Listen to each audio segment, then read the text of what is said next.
অনেক দিন ধরে কোনো হাতের কাজ করছি না বলে হাতটা উসখুস করছে, মনটাও উসখুস করছে।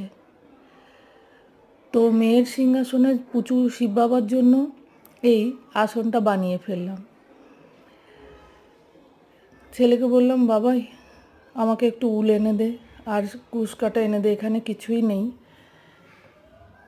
যেমনি বলা অমনি কাজ এসে গেছে, পরের বেলাতেই সব কিছু এসে গেছে আমার হাতিয়ার।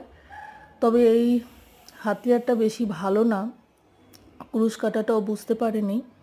এর হুকটা একটুখানি ছোট, উলের কাজ করার জন্য হুক একটুখানি বড় হতে হয়, হুকের গ্যাপটা একটু বড় হতে হয়।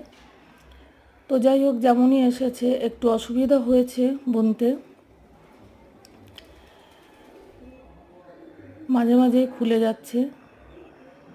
সব কিছুর মধ্যে করছি, আর প্রত্যেকটা উলের কালারই এক একগুলা আলাদা আলাদা।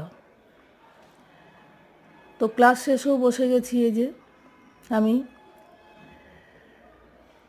কাজবাজ টুকটাক চলছে। এখানে তো কোনো কাজবাজই নেই, মেয়ে তো কিছুই করতে দিচ্ছে না। মাম্মি তুমি রেস্ট নাও, মাম্মি তুমি রেস্ট নাও, এটুকু বোঝাতে পারছি না মাম্মি কাজ করতে ভালোবাসে, মাম্মি তোদেরকে কিছু বানিয়ে খাওয়াতে ভালোবাসে, কিছু বানাতে ভালোবাসে, মাম্মি নিজেকে ব্যস্ত রাখতে ভালোবাসে। আসলে মেয়ে চোখের সামনে দেখছি যে মাম্মি এতগুলো ক্লাস করাচ্ছে সারাদিনে, সেই জন্য আর কোনো আবদারও করে না। আর কিছু করতে গেলে মাম্মি তুমি রেস্ট নাও, আমি করে দেবো, তুমি রেখে দাও। তো সব কিছুর মাঝখান দিয়ে তবুও জোর করে করে করি। তো ছেলে অফিস থেকে ফিরে এসেছে, আমার চলছে কাজ, কমপ্লিট হয়ে গেছে। ছেলেকে দেখাচ্ছি, বাবাই দেখ কমপ্লিট হয়ে গেছে, কেমন হয়েছে দেখ। ও যদি বলে যে ভালো হয়েছে, বাস আমার কাছে দুনিয়া ভালো। এমনই বাচ্চা মন